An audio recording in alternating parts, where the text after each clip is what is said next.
Group ជំរាបសួរពុកម៉ែបងប្អូនទាំងអស់គ្នាជាទីគោរពវិលមកជួបគ្នាសារជាថ្មីម្ដងទៀតជាមួយនឹង ASB TV ថ្ងៃនេះអត់មានព័ត៌មានអីប្លែកទេគឺមានតែព័ត៌មានតាក់ទងជាមួយនឹងវីរៈកងទ័ពកម្ពុជាយើងដែលលោកបានធ្វើដំណើរមកដល់រាជធានីភ្នំពេញហើយដោយបានជួបជាមួយនឹងសាច់ញាតិបងប្អូនរបស់ពួកគាត់ជាពិសេសគឺជួបជាមួយឪពុកម្ដាយជាមួយនឹងប្តីប្រពន្ធរបស់គាត់ដែលបែកគ្នាអស់រយៈពេល155ថ្ងៃបាទគឺ155ថ្ងៃសម្រាប់អ្នកដែលមានភរិយាមានឪពុកម្ដាយប្រពន្ធកូននេះគឺរយៈពេលនេះគឺជារយៈពេលដ៏យូរមែនទែនបាទគាត់នឹកប្រពន្ធនឹកកូនប្រពន្ធគាត់នឹកគាត់ណាកូនគាត់នឹកឪពុកអញ្ចឹងទៅធ្វើឲ្យអារម្មណ៍មួយដែលគាត់មានគឺពិបាកនៅក្នុងការទទួលយកមែនទែនដែលបែកគ្នាអស់រយៈពេល155ថ្ងៃនេះដែលត្រូវបានយោធាថៃប្រើល្បិចកិច្ចកលបាទចាប់ពួកគាត់យកទៅធ្វើការឃុំឃាំងឃុំក្រងអស់រយៈពេល155ថ្ងៃបាទអញ្ចឹងដែលមានការយកចិត្តទុកដាក់ពីថ្នាក់ដឹកនាំយើងខ្លាំងមែនទែនដែលមានការសម្របសម្រួលព្យាយាមគ្រប់វិធីសាស្ត្រទាំងអស់ទាំងលក្ខណៈការទូតទាំងអីផ្សេងរហូតឈានទៅដល់ការនាំយកនៅវីរៈកងទ័ពទាំង18រូបបានមកវិញនៅគណៈពេលនេះបាទអញ្ចឹងខ្ញុំបាទពេលវេលានេះគ្រាន់តែចង់បង្ហាញឲ្យពុកម៉ែបងប្អូនបានឃើញតាក់ទងជាមួយនឹងវីដេអូដ៏គួរឲ្យរំភើបស្រក់ទឹកភ្នែកបាទនិយាយពីស្រក់ទឹកភ្នែកហួសពីស្រក់ឲ្យពុកម៉ែបងប្អូនតម្រាំតែខ្ញុំអាច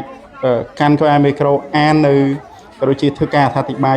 ជូនពុកម៉ែបងប្អូនបាននេះគឺខ្ញុំមើលហើយគឺស្រក់ទឹកភ្នែកដោយមិនដឹងខ្លួនតែម្ដងបាទគឺជានិយាយទៅគឺយើងអាចនិយាយថាពួកយើងមិននឹកស្មានថាមានថ្ងៃនេះណាមិននឹកស្មានទេខ្ញុំជឿថាទឹកភ្នែកប្រជាពលរដ្ឋខ្មែរទូទាំងប្រទេសគឺហូរចុះដោយមិនដឹងខ្លួនបាទគឺហូរចុះដោយមិនដឹងខ្លួនពេលខ្លះសប្បាយផងទឹកភ្នែកហូរមិនដឹងដោយមិនដឹងខ្លួនផងរំភើបជំនួសពួកគាត់ផងហើយក៏កើតក្តីអាណិតអាសូរចំពោះពួកគាត់ផងដែរបាទអញ្ចឹងវីរៈកងទ័ពរបស់យើងទាំង18រូបបានធ្វើដំណើរតាមឧទ្ធម្ភាគចក្រមកដល់រាជធានីភ្នំពេញហើយបាទគឺក្រោយពីទាហានថៃដោះលែងប្រគល់ឲ្យកម្ពុជាវិញហើយនៅថ្ងៃទី31ពេលរសៀលនេះវីរៈកងទ័ពកម្ពុជាយើងទាំង18រូបក៏បានធ្វើដំណើរតាមឧទ្ធម្ភាគចក្រមកដល់រាជធានីភ្នំពេញបាទហើយបន្ទាប់ពីខាងភាគីថៃធ្វើការចាប់ខ្លួនអស់រយៈពេល155ថ្ងៃពលគឺកាលពីថ្ងៃទី29ខែកក្កដាឆ្នាំ2025មកម្លេះហើយវីរៈកងទ័ពយើងទាំង18រូបត្រូវបានទទួលស្វាគមន៍យ៉ាងកក់ក្ដៅមិនថាពីថ្នាក់ដឹកនាំបាទមិនថាពីប្រជាពលរដ្ឋបាទនិយាយរួមគឺសឹងតែថាមានការយកចិត្តទុកដាក់និងអបអរសាទរពីសំណាក់ប្រជាពលរដ្ឋទូទាំងប្រទេសក៏ដូចជាថ្នាក់ដឹកនាំរដ្ឋាភិបាលរបស់យើងផងដែរបាទហើយនៅរសៀលនេះផងដែរវីរៈកងទ័ពយើងទាំង18រូបក៏បានអនុញ្ញាតពីសម្ដេចបវរធិបតីហ៊ុនម៉ាណែតនាយករដ្ឋមន្ត្រីនៃកម្ពុជាឲ្យចូលជួបបាទសំណេះសំណាលនៅខាងវិមានសន្តិភាពផងដែរបាទហើយពុកម៉ែបងប្អូនបានឃើញហើយបាទគឺពួកគាត់មានការនឹករលឹកគ្នាមែនទែនមិនថាពួកគាត់ទេសូម្បីតែទឹកភ្នែករបស់ខ្ញុំក៏ហូរស្រក់ចុះដែរពុកម៉ែបងប្អូនអារម្មណ៍បែកបាក់ប្រពន្ធបែកបាក់កូនណាបែកបាក់ឪពុកបែកបាក់ម្ដាយបាទមិនដឹងថាជីវិតពួកគាត់ទៅជាយ៉ាងណានៅថ្ងៃមុខបាទខ្ញុំជឿថាពួកគាត់គិតអញ្ចឹងធ្វើឲ្យពួកគាត់និយាយទៅគឺទាំងខ្ញុំទាំងអីខ្ញុំគិតថាអស់សង្ឃឹមដោយសារអីយើងដឹងថាថៃគឺជាប្រទេសមួយធំអាចនិយាយថាជាប្រទេសអ្នកមានក៏ប៉ុន្តែអាការនិយាយរបស់គាត់នេះគឺមិនសូវត្រង់ទេពុកម៉ែបងប្អូនបានជ្រាបហើយតែដោយសារការយកចិត្តទុកដាក់ពីថ្នាក់ដឹកនាំយើងគឺប្រើប្រាស់គ្រប់វិធីសាស្ត្របាទគ្រប់មធ្យោបាយទាំងអស់ជាពិសេសកិច្ចការទូតបាទធ្វើឲ្យពួកគាត់មានថ្ងៃនេះអាចវិលត្រឡប់បានមកដល់មាតុប្រទេសវិញផងដែរពុកម៉ែបងប្អូនបាទហើយនិយាយទៅគឺរំភើប រំភើបមែនទែនពុកម៉ែបងប្អូននិយាយដដែលហើយដដែលទៀតហើយខ្ញុំនៅតែមានចិត្តមួយថាខឹងបាទមានចិត្តមួយខឹងដោយសារអីប្រទេសកម្ពុជាយើងតូចណាយើងអាចនិយាយថាมันមានដល់គេចុះក៏ប៉ុន្តែភាពស្មោះត្រង់ក្តីអាណិតអាសូរភាពទុនភ្លុនរបស់យើងគឺយើងមិនដែលទៅធ្វើរឿងអញ្ចឹងទេយើងមិនដែលទៅបំបែកបំបាក់ណាប្រពន្ធកូនណាមិនដែលចាប់បង្ខាំងអ្នកណាទេបាទទោះជាមានសង្គ្រាមរយៈពេលប្រមាណមកនេះគឺយើងអត់ដែលទៅចាប់បង្ខាំងឲ្យគេទឹកភ្នែកទឹកស្បោដោយវីរៈកងទ័ពយើង18រូបដែលត្រូវថៃត្រូវសៀមនេះចាប់យកទៅឃុំឃាំងទេពុកម៉ែបងប្អូនអត់ដែលធ្វើបាបពេលអញ្ចឹងទេយើងចាប់លែងណាហើយយើងអត់ដែលធ្វើបាបប្រជាជនអីគេទេណាតែខាងគេទេគឺគេអាចធ្វើទៅរួចណាបាទអញ្ចឹងយើងក៏គិតថាវាគឺជាកម្មពៀរបស់គេចុះ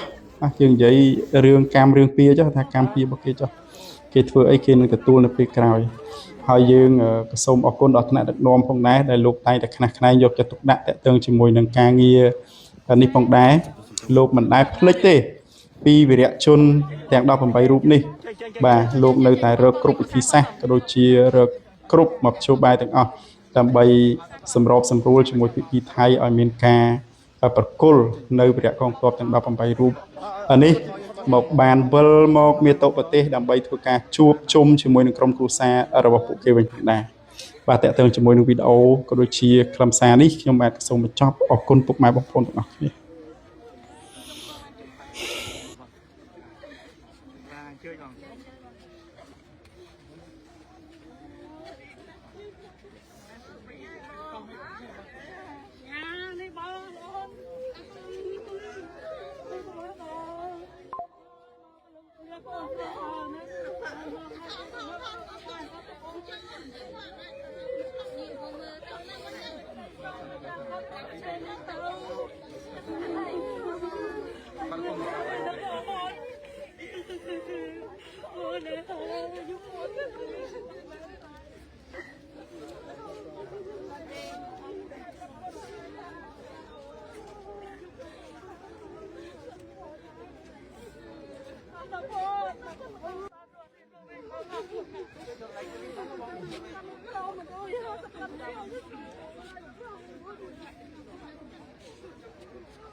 នៅក្នុងអស់គ្នា